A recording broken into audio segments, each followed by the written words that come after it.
Bien, bonjour mesdames et messieurs. Voilà, madame. Ah, mesdames, voilà. Bienvenue à cette table ronde qu'on vous propose, qui est organisée par la communauté des offreurs de solutions pour l'industrie du futur, la communauté du Grand Est, on va en reparler en quelques mots, et le pôle véhicule du futur, sur un sujet qui nous tenait à cœur, qui concerne les compétences et l'industrie 4.0. Alors, très rapidement à notre table ronde, mais ils se présenteront lentement mais sûrement au fur et à mesure de leur présentation. On a Ludovic Party, qui est donc directeur de Perfoest, qui est la partie formation en quelques mots du pôle véhicule du futur. Benoît Bazier, président de Barral, président du pôle Textile Alsace aussi, et qu'on va parler, on sera en pleine actualité de toute manière dans les échanges qu'on va avoir, qui va notamment parler aborder sa nouvelle entreprise avec des offres de solutions. Et donc on a avec nous Étienne Barillet qui en parlera en quelques mots. Et comme on parle de compétences, et en discutant avec le pôle véhicule du futur notamment, on dit ce serait bien que EDF présente aussi ce qu'il faut en matière de formation, parce qu'il y a des innovations qui sont intéressantes à partager et qu'on va vous montrer un petit peu en vidéo juste après. Voilà, en quelques mots. Alors, quelques mots, donc moi je m'appelle Bernard Bloch, je travaille à l'Électricité de Strasbourg et je suis un des animateurs de cette communauté des offres de solutions. Alors, c'est quoi les offres de solutions? Donc, dans le cadre de la transformation industrielle, qui est une volonté de l'État, relayée par les régions et un certain nombre d'acteurs institutionnels, il y a des offres de solutions qui sont labellisées notamment par l'Alliance Industrie du Futur. Ces offres de solutions ont en face d'eux des industriels qui ont des problématiques et en fait, on a décidé de se regrouper entre des offres de solutions qui ont envie de collaborer entre eux, de co-construire des réponses à apporter justement aux industriels. Et c'est justement un des exemples qu'on va essayer de vous expliquer très rapidement après, à travers des acteurs qui sont également partenaires du pôle véhicule du futur, du coup. Alors en quelques mots, notre ambition, c'est bien de fédérer ces différents acteurs, d'avoir notre communauté, et sur des différents actes qui consistent à organiser des rencontres, sensibiliser, co-développer des réponses, etc.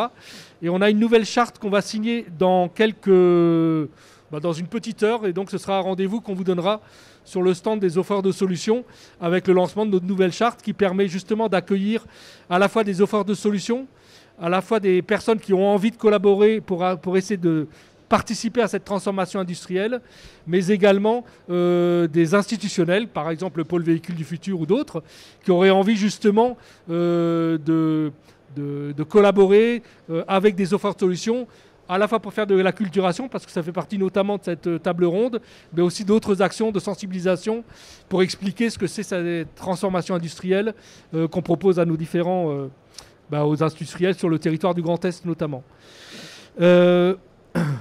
Ludovic, donc en quelques mots peut-être pour présenter le pôle véhicule du futur, puisque tu es effectivement, on a co-construit finalement cette table ronde ensemble avec les différents invités. Donc. Merci beaucoup, bonjour à tous et à toutes. Donc oui, le pôle véhicule du futur, c'est un pôle de compétitivité qui s'adresse aux industries de l'automobile, mais pas que. Et nous sommes en fait sur la région Bourgogne-Franche-Comté, Grand Est, et donc ici en Grand Est évidemment, un certain nombre d'entreprises sont déjà présentes sur ce salon. Donc nous articulons notre activité autour de 5 choses. La première, c'est effectivement de regarder avec les entreprises des projets d'innovation sur la partie véhicule, mais aussi sur la partie industrielle ou sur la partie servicielle. Deuxième volet, c'est d'accompagner les entreprises sur leur performance industrielle au sens large. Ça couvre les flux, ça couvre les machines, ça couvre l'organisation, ça couvre les hommes. Et donc, effectivement, au travers de ça, nous animons ce réseau de plus de maintenant 430 adhérents.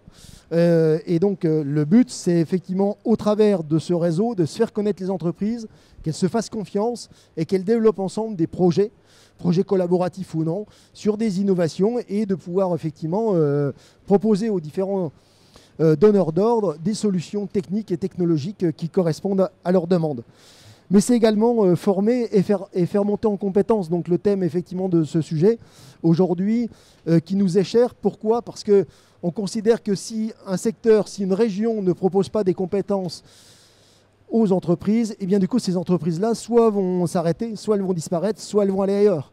Et donc du coup pour nous c'est un critère indispensable. Et donc l'objectif c'est qu'au travers de cette filière automobile, c'est d'identifier les évolutions techniques, technologiques, industrielles et de regarder en fait en termes de briques pédagogiques qu'est-ce qu'il faut, qu'est-ce qu'il manque et donc de les développer avec les différents partenaires.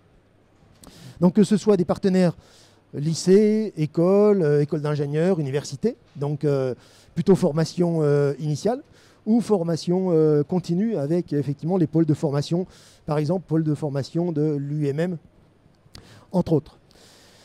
C'est également donc animer ce réseau d'entreprises permettant effectivement aux gens de se connaître et de faire du business ensemble. Et puis c'est aussi d'éclairer l'avenir, de pouvoir montrer en fait les nouvelles choses, donc aussi bien sur l'éveil technique, technologique, industriel, mais aussi formation. Et donc sur ce domaine-là, on développera un petit peu plus tout à l'heure l'aspect qui s'appelle 4hfactory.tech, qui est une plateforme numérique qu'on a voulu effectivement innovante pour répondre à ce sujet-là. Merci pour cette présentation. Effectivement, quand on a préparé, au départ, on voulait l'appeler formation et industrie. Et on est plutôt allé sur le volet compétences, parce qu'on voit que c'est bien de la recherche de talent, de trouver ces différentes compétences que toutes les industries cherchent pour garder des emplois et développer l'emploi finalement en Alsace. Merci pour cette rapide présentation. Alors, Benoît Bazier, donc, comme on l'a rapidement dit, donc, tu es président de Barral. On s'était rencontrés dans le cadre d'une première communauté de pratique finalement, parce que les offres de solutions, c'est une communauté de pratique initiée avec la Chambre de commerce. Là, c'était la toute première qui avait été créée en France d'ailleurs. Et on avait réfléchi sur le facteur humain dans l'industrie du futur. Et on avait notamment pas mal abordé ces problématiques de compétences, etc. Et donc, quand tu as, en quelques mots, finalement, c'est quoi Barral? Parce que quand tu as été confronté à un certain nombre de questions quand tu as créé cette entreprise. Oui, Barral. D'abord, Barral, c'est une entreprise qui a été créée pour répondre à la demande de masques en avril 2020 et où on a accepté de relever un défi, c'est-à-dire de créer une usine en un mois. Et créer une usine en un mois, c'est très très court. Donc, avec l'idée de dire il va falloir non seulement produire un masque, mais le produire bien et le produire tout de suite dans l'excellence. Donc, c'était un vrai défi et sur lequel je me suis appuyé justement sur ce que l'on avait déjà travaillé en amont, avec la première idée qui est on ne peut réussir une entreprise aujourd'hui dans l'industrie 4.0 qu'en utilisant l'intelligence collective, c'est-à-dire être conscient de ses propres manques et de s'entourer avec des gens qui peuvent avoir d'autres compétences, mais faire que toutes ces compétences puissent fonctionner ensemble. Et puis, deuxième chose, vu que l'industrie 4.0, c'est une industrie qui se doit d'être aussi agile, tout en étant frugale, parce qu'on sait où on part et demain, tout peut changer très vite. Donc, on s'est dit aussi, il va falloir qu'on crée une usine qui va être adaptative et sans perdre les compétences qu'on va pouvoir créer au fur et à mesure. Donc, avec une écriture non seulement des process au fur et à mesure de ce que l'on faisait, et puis avec aussi, dans le même temps, une idée de comment faire pour sauver dès le début les savoir-faire que l'on va mettre en place. Et donc, avec justement des relevés, des idées aujourd'hui même de formation des gens par rapport à de la vidéo, par rapport à où on découpe les process et où on est en train de préparer pour qu'un intérimaire, quand il vient, on puisse en une semaine le mettre à un niveau de compétence suffisant pour faire tourner des lignes supplémentaires et pouvoir répondre à des hauts et des bas. Cette usine donc, avait été créée, l'entreprise a été créée le 7 avril 2020. Le premier masque a été sorti le 5 mai 2020. On est monté ensuite en nombre à une soixantaine de personnes en juillet. On est redescendu à une vingtaine de personnes, puis on est remonté ensuite jusqu'à 160 personnes pour redescendre à 14 personnes. Donc ces problèmes de compétences, ils sont au sein de l'entreprise Barral. Et pour ça, il a fallu mettre en place énormément de choses aussi pour pouvoir suivre et contrôler en temps réel nos flux. D'où le rapprochement, entre autres, avec l'entreprise Calliope. Alors justement, comment ça s'est passé? Alors j'ai une slide qui montre très rapidement que tu connais bien, mais avant de passer la parole à Étienne Barillet de Calliope, qui va nous expliquer un peu comment ça s'est passé. Donc comment toi, du coup, tu as contacté Étienne? Ça s'est passé comment au départ?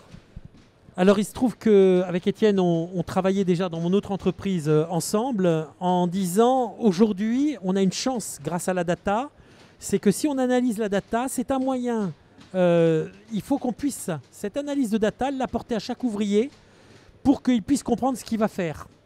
Et donc je l'ai contacté, là c'est moi qui t'ai appelé, hein, qui t'ai dit écoute c'est le moment de venir pour m'aider à transférer ces informations. Parce qu'aujourd'hui, il est essentiel qu'un ouvrier puisse savoir s'il a bien travaillé ou pas bien travaillé le jour même pour que le lendemain, on ne le répète pas. Ou que l'équipe d'après même ne le répète pas. Surtout quand on est sur des marchés à banalisation de l'offre, donc où c'est le centime qui compte.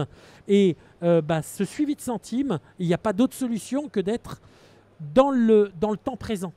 Et là, c'était les compétences d'Étienne. Donc pour ça, je lui dis viens m'aider et on va aller plus loin que ce qu'on avait fait dans notre entreprise. Voilà. Donc Étienne, ouais, justement, donc toi tu as été contacté et donc ta réponse est une offre complémentaire, notamment, enfin avant d'en arriver à des offreurs complémentaires justement. Oui, tout à fait. Alors dans l'autre entreprise de Benoît, on fait du suivi de machines. On est capable de savoir quand est-ce que les machines produisent, quand est-ce qu'elles sont arrêtées, donc quelque part très facilement de calculer les taux de rendement synthétiques de ces machines-là et d'être donc à même également d'intervenir grâce à certaines caractéristiques qu'on mesure sur des aspects de maintenance et de maintenance que je qualifierais pas vraiment de prévisionnel, mais en tout cas dans l'anticipation. Quand on a pensé au projet Barral, on s'est rendu compte qu'en fait, ça manquait d'ambition. Il fallait qu'on aille plus loin en termes de traçabilité, pas seulement être capable de suivre ce que font les machines, mais il y avait des questions, il y avait des besoins sur la traçabilité matière, traçabilité produit fini. Il y avait des besoins de croiser de la donnée qui vont venir de l'ERP, être capable de suivre les OF, de croiser tout ça avec la prod, de croiser tout ça avec le flux matière. Et là, assez naturellement, j'ai regardé, il y a des choses que je sais faire, il y a des choses qu'on ne sait pas faire chez Calliope. Et donc, je me suis retourné vers deux entreprises de confiance que je connais de la communauté des offreurs. Et une communauté, ça sert à ça, c'est vraiment à travailler ensemble. Et ces deux entreprises sont vraiment hyper spécialisées dans leur domaine. Il y en a une qui est RF Conception, qui est basée à Eunheim, je crois, nord de Strasbourg, RF Conception. Eux, leur métier, c'est de faire de la RFID. Quand je dis faire de la RFID, ils sont concepteurs, fabricants de solutions RFID. Ils fabriquent les puces, ils fabriquent également des antennes, et c'est des gens qui ont une très très haute maîtrise technologique là-dedans. Et le troisième, en fait, qu'il nous fallait, c'était quelqu'un qui soit capable d'être travailler dans le soft, un softeux, comme on dit, hein, quelqu'un qui sache aller chercher des données dans un ERP, aller mettre des données dans un ERP, mettre tout ça dans de la BI, dans du business intelligence pour être capable de sortir des indicateurs qui vont bien. Et là, c'est notre ami Vincent Barrois de Epicea. Donc on a une entreprise de Colmar, une entreprise du nord de Strasbourg et une entreprise de Nancy qui ont construit une offre ensemble pour Barral. Nous, ça a même été plus loin, c'est qu'on s'est appuyé sur ce qu'on a fait chez Barral pour proposer une offre plus globale ou une offre, on va dire, plus formalisée à l'ensemble de nos clients et qu'on a appelé Eureka. Eureka parce que Epicea, RF Conception et Calliope, donc c'est Eureka Industrie. Et cette offre aujourd'hui nous permet d'être trois à chasser pour les trois. Donc on a en fait multiplié par 3 notre potentiel commercial et surtout d'apporter des solutions très simples, très pragmatiques, très faciles à mettre en œuvre pour les industries, parce que un des énormes défis de l'industrie 4.0, c'est pas de réussir à faire techniquement, ça technologiquement, on arrive à faire. Il y a plein de monde qui sait faire. Enfin, moi, j'aime bien rappeler que j'étais pas encore né, qu'on allait déjà sur la Lune. Donc, il y a plein de choses qu'on sait faire aujourd'hui. La vraie complexité, c'est de le mettre en œuvre dans les entreprises et on l'évoque dans les compétences, d'accompagner le changement qui va avec. C'est pas quelque chose de naturel aujourd'hui d'avoir de la donnée qui arrive en permanence parce que ces données-là, elles peuvent, si elles sont mal utilisées, si elles sont perverties dans leur utilisation, ça peut être quelque chose d'assez mauvais en termes de management alors que fondamentalement, la donnée en tant que telle, elle est neutre. Ce qui la rend bien ou pas bien, c'est vraiment ce qu'on en fait. Donc voilà, ça c'est quelque chose d'assez important. Et effectivement, comme tu en parles, on parle pas mal d'accompagnement de changement, et du coup, c'est là qu'on va aborder sur des outils notamment qui ont été déployés et dans lesquels vous êtes potentiellement les deux impliqués, enfin déjà pour l'un et peut-être bientôt pour l'autre, je ne sais pas. En quelques mots, Ludovic, si tu peux nous parler justement de la 4H Factory. Voilà, et donc du coup, je vais passer rapidement des images vidéo que je vais essayer de trouver qui doivent être par là. Voilà. Ça devrait arriver, et puis on va faire tourner cette vidéo. Donc 4hfactory.tech, c'est une plateforme digitale qu'on a souhaité en fait pour les industriels, pour les étudiants, pour les professeurs, les formateurs, et aussi pour les offreurs de solutions. On s'est aperçu effectivement qu'on parlait toujours du 4.0 sur l'angle technique, comme tu le disais à l'instant. Et nous, ce qui nous intéressait, c'est l'angle humain, c'est-à-dire le 4.0 au service de l'humain. Et comment cette technologie peut venir au service et quels sont surtout les usages qu'on peut en faire. Pour un industriel, c'est de dire, bon, ok, vous m'aidez un cobot, un robot, vous voyez dans l'usine, ok, ça sert à quoi? Mais c'est ça qui est intéressant. Et après, de savoir comment, effectivement, on va l'exploiter. Donc cette usine, c'est des modèles 3D sur lesquels il y a des points d'intérêt, les petits points orange, sur lesquels vous allez pouvoir cliquer et donc avoir effectivement de l'information. Cette usine, on l'a remplie avec effectivement des offreurs de solutions. Donc, Étienne nous a gentiment aidé sur une partie qui est la supervision, qui est un point d'intérêt dans l'usine. Et donc, on invite tous les offreurs de solutions à venir nous voir également, puisque l'idée, c'est de partager cela pour le plus grand nombre. Cette usine, elle se veut aussi le hub, quelque part, de toutes les solutions techniques 4.0, 4.h, sur l'industrie 4.0, sur les nouveaux modes de management, et puis aussi sur la décarbonation. Parce que ça, c'est un enjeu aussi important sur l'industrie. Et donc, derrière cette plateforme, vous avez effectivement un back-office qui permet de gérer des photos, des vidéos, des modules de formation que vous voyez apparaître à l'écran. Et ça, tout ça constitue finalement une base de données, d'informations qu'on peut partager avec l'ensemble des industriels, des élèves, des étudiants et des professeurs. L'objectif et l'intérêt, c'est d'avoir toujours des choses à jour, nouvelles, à la pointe de ce qui peut exister, mais toujours dans l'esprit, qu'est-ce que je peux en faire et à quoi ça sert pour les hommes et les femmes de l'entreprise et pour l'entreprise elle-même. C'est ça l'idée vraiment de ce 4H Factory. Et comme c'est en perpétuelle évolution, on souhaitait une plateforme digitale, numérique, permettant d'être facile à la mettre à jour, alors qu'une plateforme physique, ça commence à être compliqué, et pour avoir adressé en fait toutes les techniques et technologies qui sont utilisées dans le 4.0. On a identifié 24 pour l'instant, et donc il peut encore y en avoir d'autres. Donc, comme c'est évolutif, on veut effectivement aller vers ça. Deuxième volet aussi de cette plateforme, c'est d'être innovante. Et donc, on utilise vraiment la partie immersive, que ce soit en 2D ou en 3D ou en casque de réalité virtuelle, pour permettre justement cette visite de cette usine et de pouvoir découvrir, avec une immersion la plus réaliste possible, ce qu'est l'entreprise de demain, pouvoir le faire découvrir aux plus jeunes, dès le collège, peut-être même avant, et donc de montrer ce qu'est effectivement aujourd'hui l'usine moderne, l'usine connectée, l'usine digitale, l'usine humaine aussi, qui nous paraît super important d'adresser à ce titre-là. Voilà, donc je pourrais parler tout l'après-midi sur le sujet, mais je pense que ce n'est pas l'objet. Je vous invite à venir nous voir sur le stand 4H Factory, donc qui est juste derrière. Voilà, donc c'est pas très loin. Quand vous sortez, vous prenez à droite, c'est juste là. On vous attendra et on vous expliquera tout ça. Donc il y a les visites virtuelles notamment qui sont proposées pour effectivement rentrer dans la 4H Factory. Oui, absolument. Parmi les, du coup, on en parlait rapidement avant aussi en préparant le plateau. En termes de modèle économique, donc il y a différentes cibles par rapport à ces différents modules pédagogiques, que ce soit privé, public, parce que c'est vrai que nous, dans la communauté, on est pas mal dans l'acculturation, expliquer ce que c'est ces transformations industrielles, et c'est vrai que c'est des vidéos qui ont une certaine valeur. Oui, alors c'est une plateforme collaborative, donc on compte en fait un petit peu sur tout le monde pour dire, tiens, je mets à disposition du contenu, des photos, des vidéos, des modules de formation, de la documentation technique.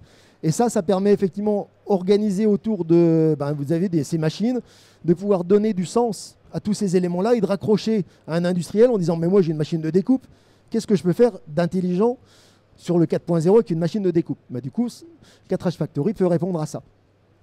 Et donc le modèle économique, il est avant tout d'abord la collaboration effectivement des différentes personnes qui contribuent à cette plateforme, les industriels, les offreurs de solutions, les universitaires, les écoles.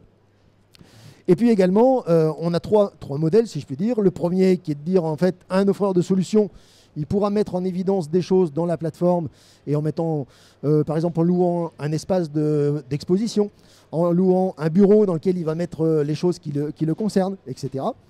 Le deuxième volet va être l'accès à la plateforme. Et là, avec Baral, on est en train de regarder justement pour mettre des petites vidéos, former les gens au plus près du poste avec des petits codes à barres permettant d'être très souple, d'être très facilement accessible pour n'importe quel opérateur, n'importe quel conducteur de ligne.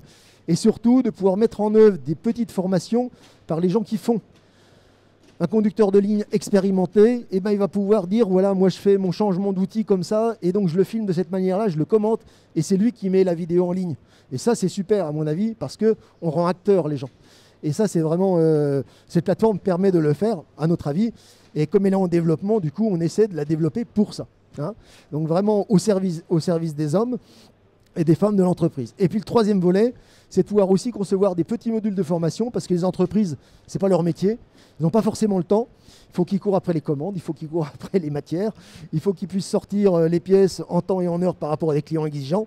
Et donc, du coup, la formation, des fois, de les aider un petit peu, ça permet aussi de pouvoir faire ça. Notre objectif n'est pas de gagner de l'argent avec cette plateforme, mais plutôt de proposer un service aux entreprises avec une solution digitale la plus simple possible. Et ça, encore une fois, c'est l'idée. Hein, et que ça ne coûte pas non plus des mille et des cents à l'entreprise, notamment pour les plus petites, qui n'ont pas forcément le budget pour s'acheter des grosses solutions. Justement, et du coup, on en parlait avant, du coup, pour toi, Benoît, est-ce que c'est... ce que vient de dire Ludovic avant, le fait que ce soit justement les opérationnels, les opérateurs qui proposent les modules pour justement former ceux qui vont devoir utiliser les machines, c'est un plus, il y a de la valeur ajoutée du coup là-dedans. Alors aujourd'hui, il n'y a l'entreprise qui ne partage pas le sens de ce qu'elle fait avec son personnel est une entreprise qui va avoir des pertes de marge par rapport à des mauvaises prises de décision de chacun. Or, on est une petite équipe, on doit s'adapter grand. Il ne faut pas que les gens aient peur de prendre une décision et qu'ils puissent participer complètement à l'aventure de l'entreprise. Donc pour ça, l'avantage que l'on a aujourd'hui, c'est que, première chose, effectivement, ce qu'on dit, c'est que c'est eux-mêmes qui préparent la formation. Donc, quand ton collègue d'à côté te montre, et c'est lui-même qui a fait la formation dessus, c'est d'autant plus pris en compte par les gens qui seront les acteurs qui doivent être formés. Puis, deuxième chose essentielle, c'est que on est aussi dans l'immédiateté à se rendre compte, est-ce que c'est bien ce que j'ai fait ou est-ce que c'est pas bien. Et ça, aujourd'hui, c'est aussi un autre élément. C'est que beaucoup de gens se plaignent, beaucoup d'ouvriers se plaignent, de disent bah oui, mais vous nous demandez des objectifs, mais on n'a pas compris pourquoi ça ne marchait pas, on n'a pas vu, vous êtes venus vachement en retard pour nous le dire. Comment voulez-vous motiver les gens si on ne peut pas leur répondre rapidement? Alors la meilleure façon pour leur répondre rapidement, c'est de leur donner les outils pour qu'ils se rendent compte eux-mêmes qu'on n'est pas dans ce qu'on avait prévu. Et donc ça marche. Formation, analyse, il faut amener chacune des personnes à être en analyse en permanence. Est-ce qu'on peut généraliser? Est-ce que ça, pour les opérationnels, alors on peut dire que c'est super motivant, c'est valorisant, ou est-ce que ça leur fait peur en même temps de devenir un peu formateur rapidement? Alors, il y a les deux. Je pense que ça a une vertu peut-être aussi de faire une sorte de sélection naturelle dans le personnel que l'on a. C'est peut-être pas plus mal aussi, des fois, mais on essaye quand même d'accompagner ceux qui n'accrochent pas sur le moment, etc., pour les réinviter à accrocher, parce qu'effectivement, on s'aperçoit que les jeunes accrochent beaucoup plus vite que même quelqu'un qui a 35 ans, c'est déjà un vieux, même s'il n'a pas été sur la Lune. Il faut des fois les accompagner un petit peu plus. Mais on est sur de la vidéo. On est sur des choses qui sont... il faut savoir qu'on estime que demain, il y aura bien plus de petites vidéos avec tous les applications de réseaux sociaux. Aujourd'hui, c'est plus que la vidéo. Mes gamins n'envoient plus de mails. Ils se prennent le téléphone, ils font un petit message qu'ils envoient et où ils se filment. Donc, toutes ces nouvelles générations, ils sont sur la vidéo encore plus que jamais. Donc, l'idée de rentrer dans la formation avec la vidéo en découpant les petits morceaux, etc., c'est à mon avis le vrai avenir, parce que on n'est plus sur des gens qui prennent le temps de lire. Donc tout ça, ça sera aussi le moyen d'aborder cette révolution qui est en train d'arriver. Est-ce que savoir-faire et savoir transmettre, ça fait partie des nouvelles soft skills qui sont demandées selon toi Savoir-faire, savoir transmettre, c'est une obligation aujourd'hui. Dès qu'on commence à apprendre une tâche, quand on voit, on se dit, il n'y avait pas d'historique chez Barral vu qu'on commence à zéro. Ben oui, mais l'historique, il peut commencer dès qu'on refait une tâche. Eh ben, il y a un historique et c'est ça qu'on doit améliorer. En amélioration continue, c'est une vraie chance que de pouvoir travailler cet historique dès le début. Barral a été certifié ISO 9001 santé, version santé, en 8 mois. Je ne sais pas, ceux qui ont déjà fait la certification, c'était un vrai challenge. Ça, on n'a pu le faire que parce qu'on a mis tout ça en place en même temps. Et c'est là où, oui, on a des chances, on a des outils aujourd'hui et des compétences autour de nous qui sont là pour justement nous permettre d'aborder et de rattraper. Nous, en tant que PME, en tant que petite entreprise, on peut reprendre avec cette audace et cette vision et se raccrocher à quelque chose de moderne et à faire venir les meilleures personnes autour de nous, etc. Et pour toi, Étienne, du coup, ce dont parlait justement Ludovic, de pouvoir intégrer ta supervision sur ce type d'outils. Alors, oui, partager l'information avec un outil comme Catrash Factory, ça fait partie des canaux de communication. Aujourd'hui, c'est clair. Je reviens sur le 4.0. Le 4.0 reste encore un petit peu, l'industrie 4.0 reste un petit peu mystique pour quelques-uns. On a besoin de la rendre concrète, de la rendre tangible. Alors, très paradoxalement, on utilise des outils virtuels pour la rendre concrète, parce qu'on aime bien les paradoxes. Mais néanmoins, on est dans l'applicatif. Et je crois qu'il y a un moment, il faut qu'on sorte, pour le 4.0, il faut que ça sorte des belles images qu'on voit dans les PowerPoint avec un mec qui est tout propre dans son bleu de travail, qui sort de la machine à laver avec son casque nickel chrome et puis qui a des étoiles partout. Parce que ça ressemble pas à une usine. Derrière, moi je me dis toujours, l'industriel qui voit ça et qui après retourne dans son usine, le gars il prend du Xanax, hein, évidemment qu'il n'a pas le moral parce que son usine ne ressemble pas à ça. Donc on a besoin de le rendre archi concret et ça en fait partie. Je reviens juste sur le sens parce que 4H, le H, 4.H, c'est l'humain. C'est important et je rejoins Benoît, il le sait, on s'est connus dans des mouvements patronaux qui prônent le sens. Il faut aussi être réaliste. Ce n'est pas la panacée absolue. Et Benoît le disait, ça fait une sélection dans le personnel. Il y a un moment, tout le monde n'est pas en recherche de sens dans son travail. Il y en a qui sont juste en recherche de paye et ils ont le droit. Par contre, il faut que ceux qui sont en recherche de sens puissent le trouver dans l'entreprise. Et ça en fait partie. Le partage de l'information, le partage de la communication, c'est important de donner, là aussi d'expliquer ce qu'on va en faire. Je prends un petit exemple et après je laisse la parole, mais tu sais que je pourris toujours les timings. Chez nous, on a mis en place des sondes qui nous permettent de mesurer le taux de CO2. On a regardé les sondes qui permettent de mesurer le taux de CO2, évidemment, Covid. En fait, avec ces sondes qui mesurent le taux de CO2, je sais exactement quand est-ce que les gens sont rentrés dans la pièce, donc quand est-ce qu'ils ont commencé à travailler, même quand je ne suis pas là, qui est rentré, quand est-ce qu'ils ont fait une pause. Enfin, je sais tout de la vie du bureau, même quand je ne suis pas là, grâce à une sonde qui mesure le CO2. On s'en est rendu compte avec mes collègues, on en a parlé, et j'ai très vite rassuré en leur disant « T'inquiète pas, j'ai vraiment autre chose à faire. Et si je veux savoir si tu es là à 8h31 quand tu commences à 8h30, j'appelle à 8h30. Et je te passe un coup de fil pour rien. Donc en fait, j'ai pas besoin de ça. Et ça, je crois que c'est hyper important. On a de la donnée qui est disponible, de plus en plus de données disponibles. Et la question, c'est de l'utiliser avec conscience. Et là, Rabelais, qui c'est qui nous disait science sans conscience n'est que ruine de l'âme.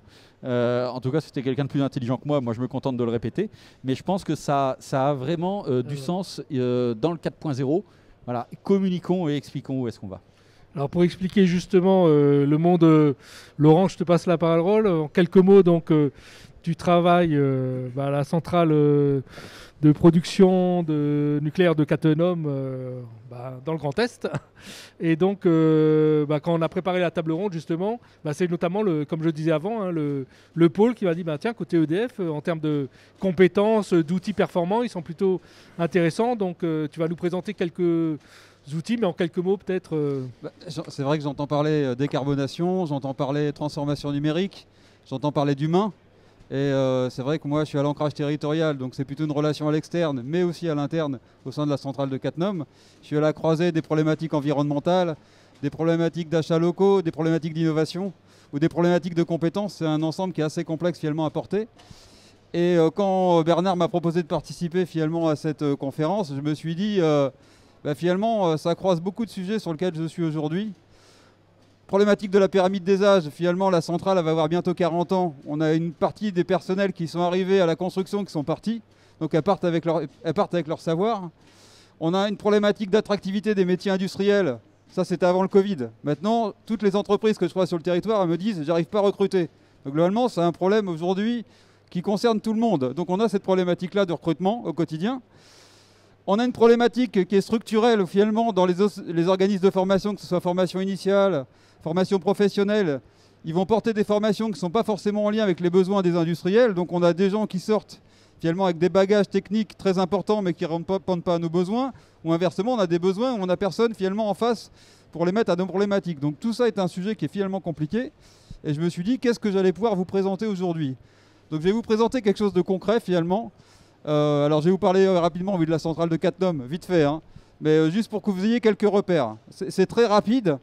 Juste déjà que cette centrale de Cattenom, qui est à proximité du Luxembourg, elle produit l'équivalent de 70% de la consommation de la région Grand Est. Donc c'est juste que vous ayez un repère en termes de volume. C'est quelque chose qui est énorme. L'impact économique, c'est le nombre de salariés. On a 2000 personnes sur le site. C'est une petite ville en fait, hein. Vous arrivez le matin, il y a du monde partout.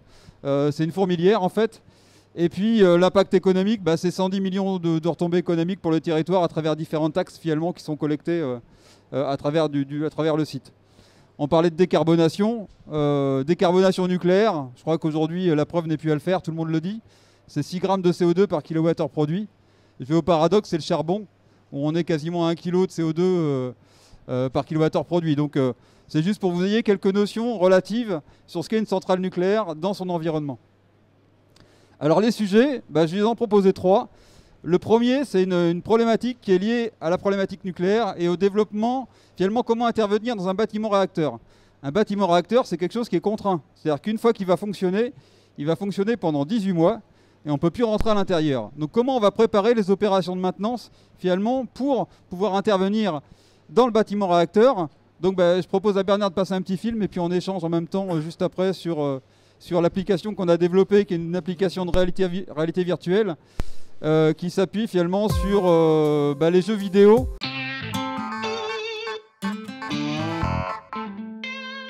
Je m'appelle Jean-Pierre Gualtieri, donc je suis opérateur en tranche 3-4 de Cattenom. Bruno Tijoux et je suis chargé de formation au service conduite au CNPE de Cattenom. Je suis Philippe Stélin, préparateur au service prévention des risques à Cattenom.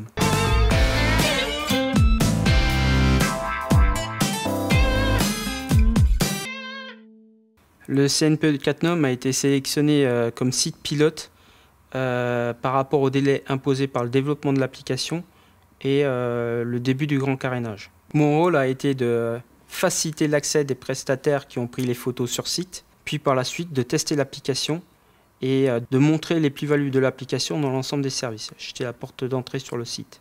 Que ce soit les préparateurs les plus anciens ou les agents qui viennent juste d'être embauchés, dès qu'ils découvrent ces VV ProPrépa, ils ont envie de l'utiliser, ils ont envie de l'exploiter au quotidien. J'ai été détaché une partie de mon temps pour travailler sur ce logiciel, mais au départ c'était aussi pour le développer. C'est vraiment l'application la plus aboutie qu'on ait eue pour un prototype. C'est visuel, donc c'est du concret. C'est vraiment un gain de temps et aussi de dose, parce que si on sait exactement où est l'organe, on y va du premier coup. Les fonctions elles sont vraiment bien intuitives, donc en fait, il suffit de laisser la personne avec 1 heure avec le logiciel et elle arrive à se former pratiquement toute seule. VV Pro Prépa nous permet en fait d'accrocher l'attention des stagiaires lors de la séquence de formation. Donc les gens que nous formons, ce sont des nouveaux embauchés qui rentrent dans le cadre d'une académie conduite. On inculque aux stagiaires une vision globale du bâtiment réacteur. Les agents gagnent de par ce biais une confiance en eux et à l'aide de VV Pro Prépa, ils vont avoir à réaliser des travaux en sous-groupe, recherche de matériel ou réalisation d'une manœuvre d'exploitation. Les stagiaires en redemandent même, ils redemandent à pouvoir remanipuler le logiciel lors d'autres séquences de formation. Le produit aujourd'hui il est rentré en phase d'exploitation sur le site et finalement ce qui facilite c'est la partie préparation aux interventions. Aujourd'hui on est capable d'interroger une vanne, de savoir où elle se trouve dans le bâtiment réacteur, de trouver le chemin d'accès pour y aller, de pouvoir avoir la cartographie de l'intégralité de la zone où va être cette vanne, et on va pouvoir faire des mesures dans l'espace pour pouvoir installer les échafaudages nécessaires à l'intervention. Toute la partie cartographique est intégrée dans le système, qui permet finalement de préparer l'intervention dans son intégralité, et au moment finalement on va préparer l'intervention, dans le cadre d'un arrêt de tranche, finalement les agents vont gagner du temps dans cette intervention, et finalement vont procéder à la maintenance dans le bâtiment réacteur dans un minimum de temps. C'est ça qui était intéressant dans la partie démarche. Et finalement, ce qu'on s'est rendu compte à l'usage, c'est le côté attractivité pour les nouveaux arrivants, mais aussi pour les intervenants, où finalement l'arrêté virtuel va donner une autre dimension à l'intervention, où avant finalement ils avaient des gammes d'intervention qui étaient papier, qui pouvaient être rédhibitoires, ça a été dit, finalement les jeunes lisent de moins en moins, et on a besoin d'avoir d'autres supports pour les amener sur ces opérations de maintenance. Et donc tu as une deuxième vidéo, en fait, c'est parti d'un constat un peu différent. Alors là, on est en salle des machines pour que vous vous rendiez compte. On intervient en fait pour le changement du rotor d'un alternateur. Juste la dimension, c'est un organe qui pèse 220 tonnes, qui fait 17 mètres de long. Donc pour faire une préparation de ce type d'intervention, on a des gammes papier finalement qui sont pas forcément, qui sont représentatives de l'intervention, mais finalement la difficulté de l'intervention, on a du mal à l'appréhender à travers ces gammes. Donc l'idée au départ, c'était de faire un film. On voulait faire un film pour transférer les compétences des sachants vers les personnes qui interviennent, parce que ce n'est pas un organe qu'on change tous les ans. Ce rotor avait 30 ans, là, le rotor qu'on a changé. Et du coup, l'idée, ça a été de faire appel aux offreurs de solutions de l'industrie du futur pour finalement nous numériser cette séquence et en fait d'avoir toute la séquence d'opérations pour finalement réintroduire le rotor dans le système. Et puis toute la partie réglage qui va s'opérer autour, qui est instrumentée. Et donc du coup, on a gamifié l'opération où les gens, c'est comme un jeu, finalement, ils doivent aller chercher les éléments un par un pour procéder à l'intégralité de l'opération. Donc ça agit sur la mémoire visuelle et finalement, on n'agit plus sur une mémoire de lecture qui peut être difficile à capter. Là, on peut tourner autour de l'espace, on peut se tromper. Le système nous guide en fait dans la partie opération et le jour où on opère la maintenance, finalement, on a une vision un peu complète de l'opération à mener.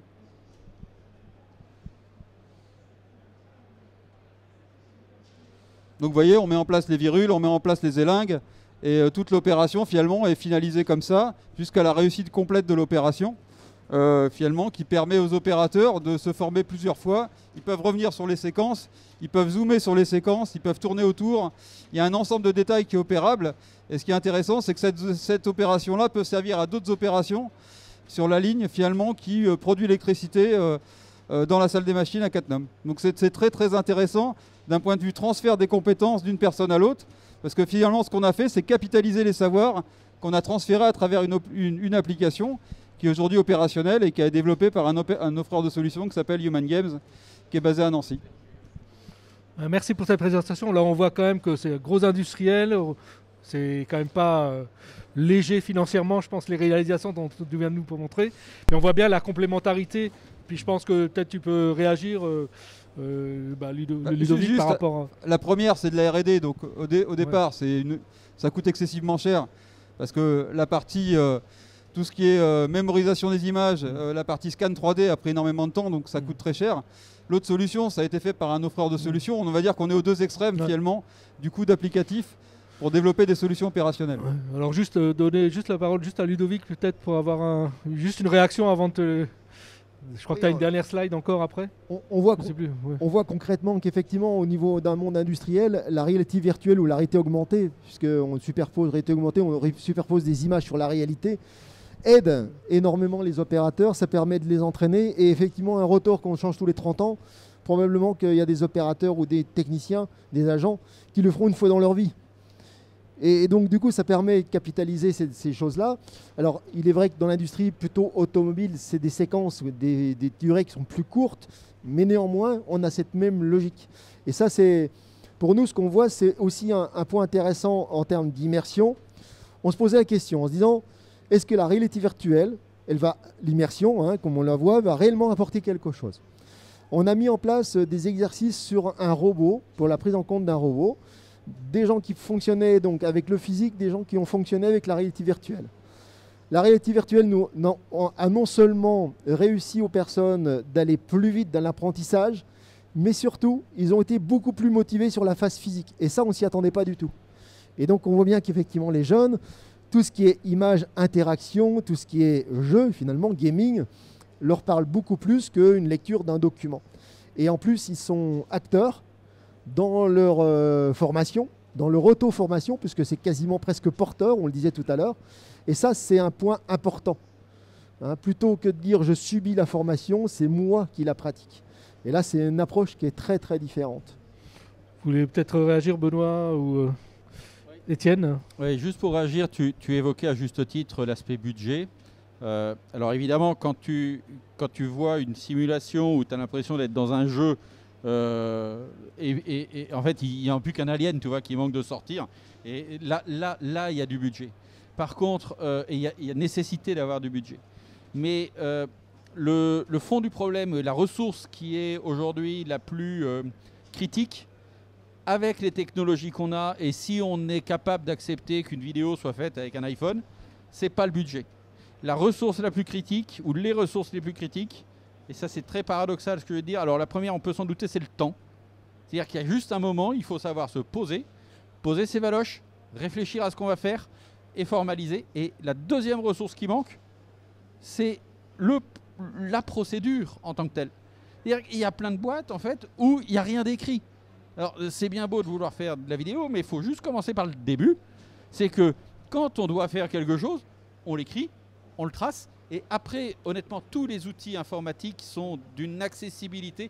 Alors, si vous vous faites conseiller par des gens qui ont très envie de vous vendre des trucs très chers, il n'y a aucun problème, vous allez claquer tous les budgets que vous pourrez aller chercher chez les financeurs.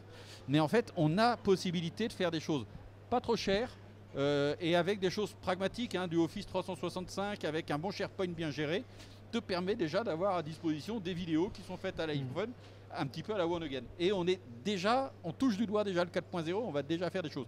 Mais mettez les ressources et pensez à avoir vos process. Ne pensez jamais, moi je le vois, on est dans l'IoT, je dis aux gens, ce n'est pas, moi je vends pas du Nicorette, tu vois, c'est pas le patch qui va t'arrêter de fumer et c'est pas l'IoT qui va rendre ton usine productive.